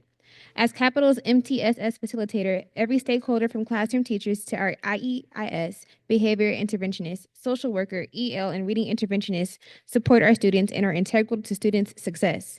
I cannot imagine having an MTSS meeting without their input and services. If we move forward with Plan B, we are going to lose their valuable support and services. I know that closing schools can be detrimental on students. I know you have a tough decision to make, but if we all work together, we can minimize the impact of school closures and continue to provide a quality education to the whole child. Thank you for your time. Anaí de Santiago.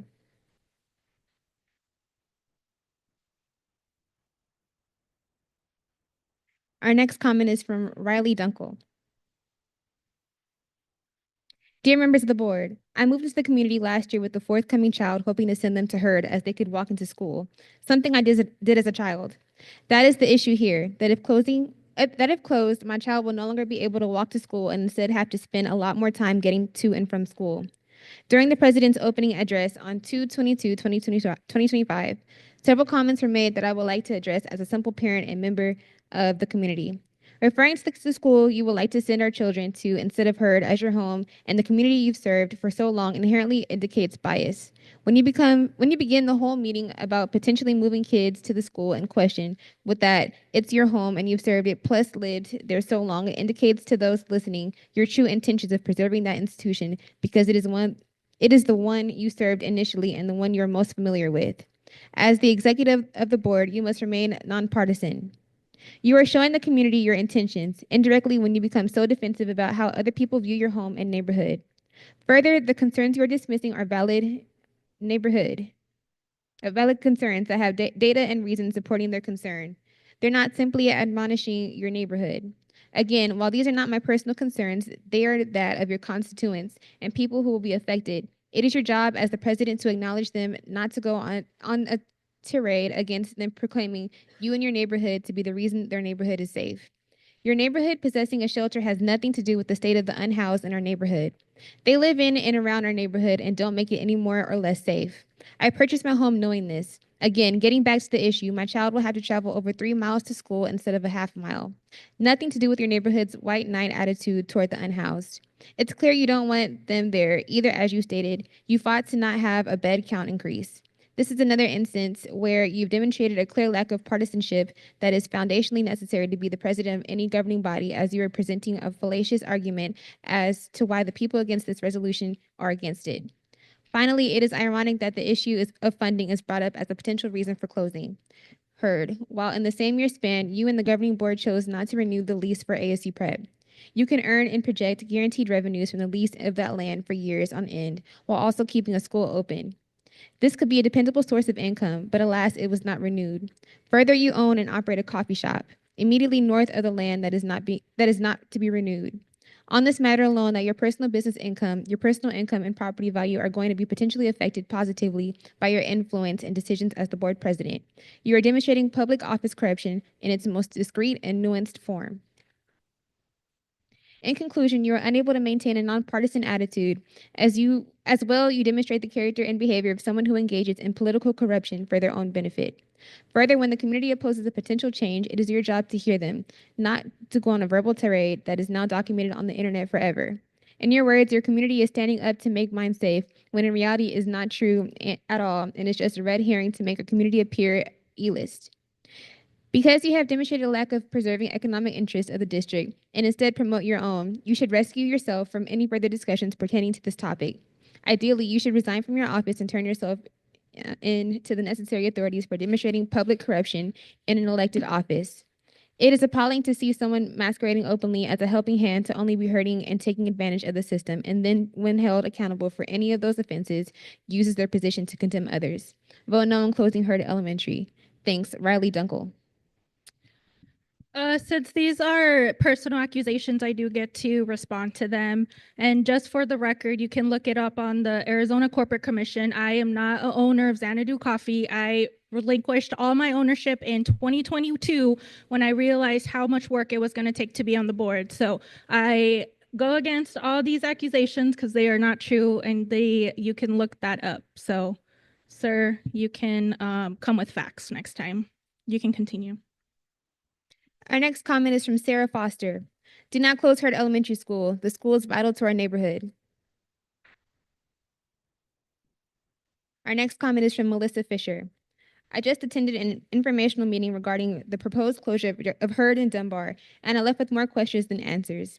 I wanted to reach out because, as an educator deeply invested in my students in this district, I am struggling to understand the reasoning behind a decision that could put an $8 million financial burden on our schools when alternative solutions seem available.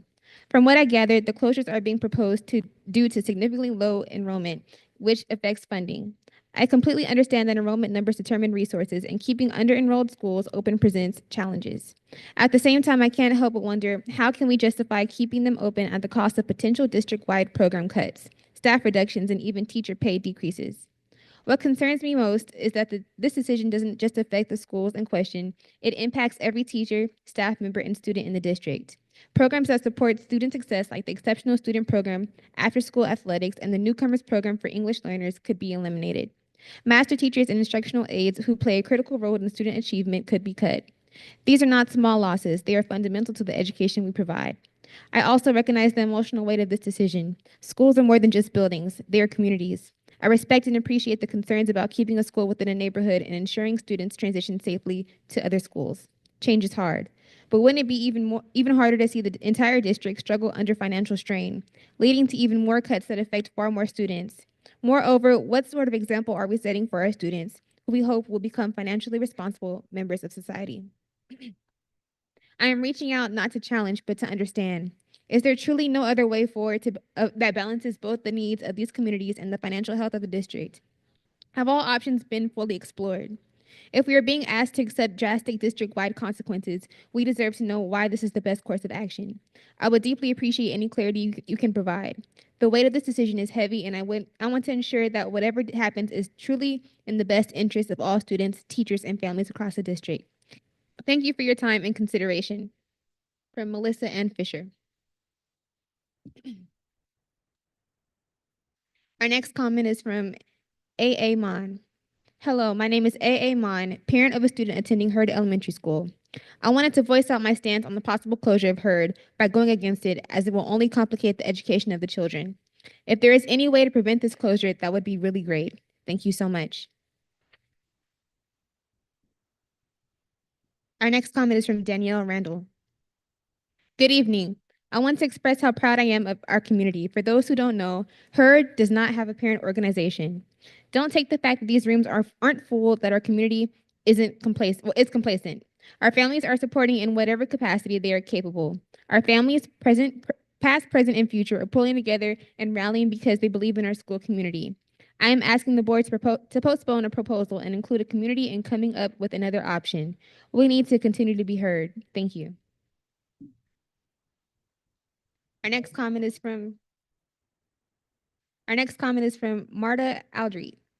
Good evening, board members. My name is Marta Aldry, and I am in my 12th year at HURD, 23 years in the district. My mom worked in the district for 30 years and would be very upset at the way things are being handled right now. I am writing to oppose the closing of May Bartlett HURD School. It does not make sense to close a school that is so close to another district school. You mentioned the age of the HURD campus, but some of the buildings are constructed more recently. In the slideshow, you mentioned the reason for closing HURD is academic performance, but do not address it. According to the most recent data, HURD has the second highest EL literacy growth increase in the district, only behind Dunbar. Also, HURD does not have the combo classes in general ed, nor do the middle school teachers teach more than one content area. Only sixth grade teachers teach 2 content areas to their students. 7th and 8th middle school teachers teach only those grades. The information being presented is not correct and gives us more concerns about the true reasoning behind the proposed closure. Have you even checked with HURD parents to see what their plans are? The information we received stated that the parent survey wasn't going to reach parents until after the vote occurs. That is not fair to the families and seems like that they are being disregarded while at the same time being told they matter. How can the families matter if they aren't being fully informed? The ones I have spoken to are looking at Osborne and Alhambra schools. I have not spoken to anyone who is willing to let their scholar be bused to Capitol. Every time our regular buses are late picking up students, we wonder how we will possibly bus even more students on a regular basis. Magnet is being offered as an alternative walking school, but is not feasible option for all our students. I feel this will be a detrimental blow to Phoenix L's already decreasing enrollment. My parents raised me to find a solution, not to add to the problem.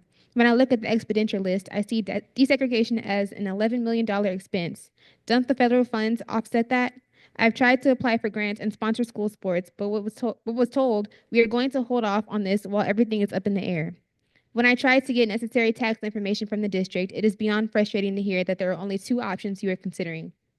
You have been quietly closing Dunbar for years, so maybe another option would be to close Dunbar and keep HURD open. I hate to say that without knowing any Dunbar families and so few staff members, but I have heard the principal is good with the closure. That will save money and keep the enrollment relatively stable. Only considering options A and B is basically pitting HURD staff members against district elective teachers, preschool staff, and support staff, and that is not fair. I have been unable to do much research to raise money, but am willing to put more time into it if necessary. I have heard the ASU prep principal asking for more dialogue, so maybe leasing that school at closer to the market rate would help.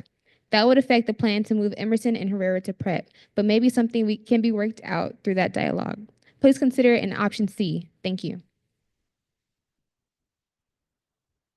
Our next comment is from Linda Shilref. Based on information received within our neighborhood, we believe there is no valid reason to close down HURD School. We are homeowners who have lived here since 1982. We are concerned that closing the school would have an effect on our property value. Besides this major concern, you would be forcing many children to travel farther to school. We don't need that school replaced with something else that is not needed. HURD School is historic, and so is our neighborhood. Signed, Linda and Tim Shilref. Our next comment is from Elizabeth Davidson. First of all, let me say that I'm only opposed to the closure of HURD Elementary. Dunbar has almost 1/4 of the enrollment that HURD does, and their staff supports the closure. However, closing HURD makes no sense to the public and honestly seems targeted to some of our most sensitive demographic of children. Over 95% of students receive free or a reduced lunch, 20% are unhoused, and more than 30% are English language learners.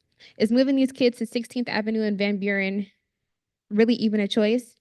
It shouldn't be, as crime rates and registered sex offenders are higher than that area. Families do choose to live in this neighborhood for a reason. The superintendent said that families are not moving to the surrounding neighborhoods, and that is just simply not true. Yeah. Okay. Our next comment is from Allie Kramer. I am very frustrated to hear of the plan to close HURD Elementary. My family recently purchased a home and moved into the neighborhood, and having a school in walking distance was a major draw for us. Our son is preschool age, and we are planning on him attending HURD Elementary when he is old enough.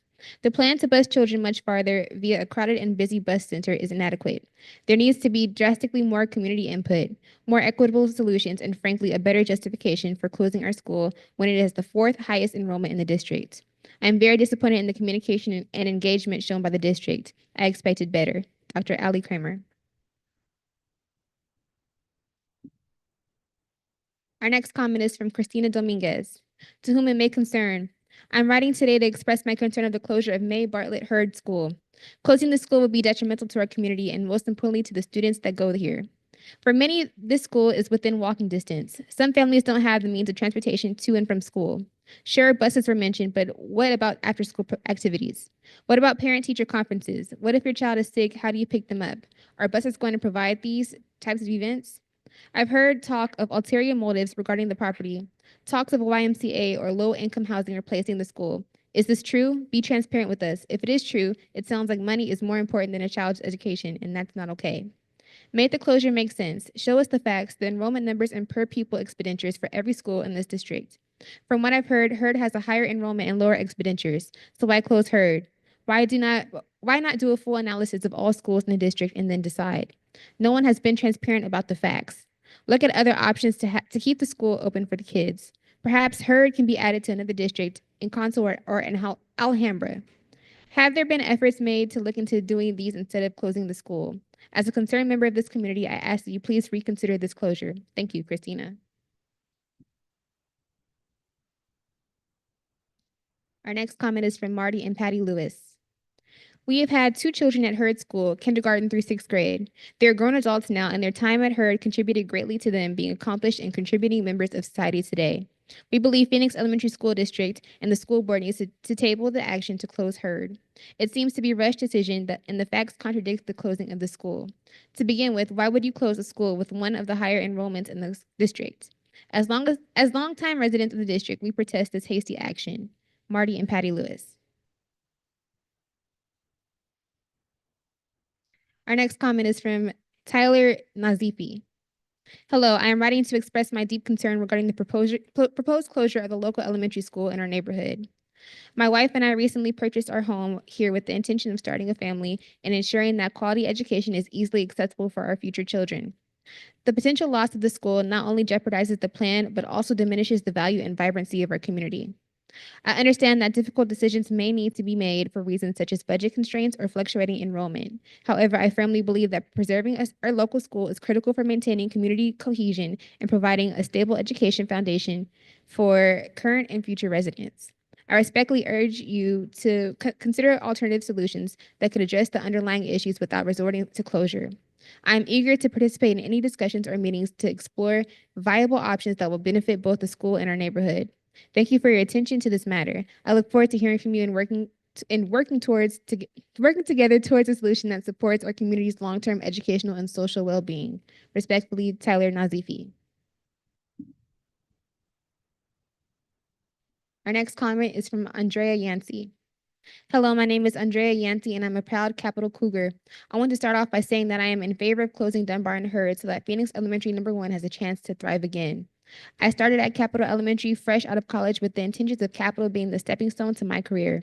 I never planned on staying longer than a year or 2 max. I wanted to gain experience before I moved on to my next school that would be closer to home for me. But as the first year came and went and the second year came and went, I realized that Capital was home. There was nowhere else I would rather be teaching. These kids are what I was looking for. I just didn't know it yet. As the years have come and gone, I could not picture another school as my school. Capital has taught me so much professionally and personally that I can't imagine ever leaving. Unfortunately, if Plan B of keeping all schools open and teachers taking pay cuts becomes a reality, the unthinkable choice of moving districts becomes a reality, not just for me, but for a lot of amazing educators. Please take into consideration all the educators that cannot afford to take pay cuts if you decide to keep all schools open. Understand that just like you guys are having a tough decision to make, teachers and staff will have to make the tough decision to stay or leave. Thank you for your time, Andrea Yancey. Our final comment is from Principal Adrian Walker. Good evening, Governing Board President Jessica Bueno, Governing Board members, Superintendent Dr. Gonzalez, and our Phoenix #1 community. My name is Adrian Walker, and I'm the proud principal of Magnet Traditional School. I would like to apologize for not being at the community meeting tonight due to a scheduling conflict. I am writing tonight to express my empathy toward the Dunbar and Hurd communities as they work through some of the questions and concerns regarding the possible changes that may take place next school year. The Magnet Traditional staff and I understand and sympathize with the feelings of the unknown. As the principal of Magnet Traditional for the past 18 years, I know that choosing the right school and school community is an extremely important decision for all families. I want to convey that Magnet Traditional School has been and always will be an option for all district students. While I understand that possible school closures and school consolidations are cause for concern. One must also understand that these changes are due in part to a declining enrollment within the Phoenix Elementary School District. As all of us navigate the potential changes, I want to assure that all of you that Magnet Traditional School is committed to providing high quality instruction to all current students and all future staff and students. I am also writing this letter to clear up some of the misinformation that has been brought up at some of the previous community meetings. First, I would like to state for the record that students are not given any kind of assessment that would determine the enrollment into Magnet Traditional School. Second, there is no wait list for Magnet Traditional enrollment. Third, if you would like any personalized meeting with me to learn more about Magnet Traditional School or simply have questions, please feel free to give me a call at 602-257-6280 or email me at adrian.walker@phxschools.org. Magnet Traditional School will also be holding several open houses over the next few months that will provide more information about the place that I have had the great honor and privilege of calling my work home for almost 2 decades. The Magnet Traditional staff and I are viewing these potential changes as a wonderful opportunity to expand the Magnet family. As you examine your options, please take Magnet Traditional School into consideration. While I understand that the unfamiliar and unknown may often cause major concern, I trust that the district leadership will continue to be transparent and collaborative with all stakeholders throughout this process. The shared goal for all of us is to ensure that all students enrolled in Phoenix number 1 are receiving instruction of the highest regardless of which school they attend within the district. We are excited to possibly welcome as many families as possible to Magnet Traditional School. Thank you all for taking the time to attend the community meeting. Have a wonderful evening. Sincerely, Principal Adrian D. Walker.